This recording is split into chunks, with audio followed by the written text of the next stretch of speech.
നോമ്പ് ചിന്തകൾ 4-ാം ബുധൻ. വിശുദ്ധ മർക്കോസിൻ്റെ സുവിശേഷം 10-ാം അധ്യായം 46 മുതൽ 52 വരെ തിരുവചനങ്ങൾ. ഈശോയിൽ സ്നേഹമുള്ളവരെ, ഇന്നത്തെ സുവിശേഷത്തിൽ ഈശോ അന്ധനായ ബർത്തമിയൂസിനെ സുഖപ്പെടുത്തുന്ന സംഭവമാണ്. പാതി നോമ്പിൻ്റെ ദിവസം കൂടിയാണ് ഇന്ന്. ആരാലും ശ്രദ്ധിക്കപ്പെടാതെ വഴിയരികിലിരുന്ന അന്ധയാചകനായിരുന്നു അവൻ അന്ധനായിരുന്നുവെങ്കിലും അവൻ്റെ വിശ്വാസത്തിൻ്റെ അകക്കണ്ണുകൾ അണഞ്ഞിരുന്നില്ല.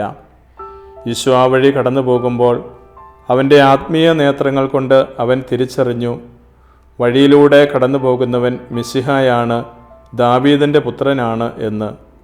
ഈ തിരിച്ചറിവ് ലഭിച്ചു കഴിഞ്ഞപ്പോൾ അവന് നിശബ്ദനായിരിക്കാൻ കഴിഞ്ഞില്ല. മറ്റുള്ളവർ ശകാരിച്ചിട്ടും അവൻ ഉച്ചത്തിൽ വിളിച്ചു, ഈശോയെ, എന്നിൽ കനിയണമേ. ദൈവപുത്രൻ അവൻ്റെ നിലവിളി കേട്ടു അവനെ അടുത്തേക്ക് വിളിച്ചു. അവൻ തൻ്റെ ഇന്നലകളുടെ മേൽക്കുപ്പായം ദൂരെ എറിഞ്ഞ് കുതിച്ചു ചാടി ഈശോയുടെ അടുത്തെത്തി സൗഖ്യം പ്രാപിച്ചു. ഈശോ അവനോട് പറയുന്നു, നിന്റെ വിശ്വാസം നിന്നെ രക്ഷിച്ചിരിക്കുന്നു. അവൻ കാഴ്ച പ്രാപിച്ചു. തുടർന്ന് ആ അന്ധയാചകൻ ഈശോയെ അനുധാവനം ചെയ്യുന്ന ശിഷ്യനായി മാറി. ഈ നോമ്പുകാലം നമ്മുടെ കുറവുകളിലേക്ക് കർത്താവിനെ വിളിക്കാനുള്ള അവസരമാണ്.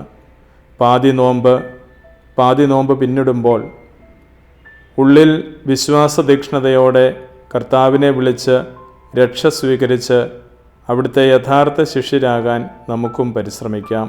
ഈശോ അനുഗ്രഹിക്കട്ടെ. ആമേൻ.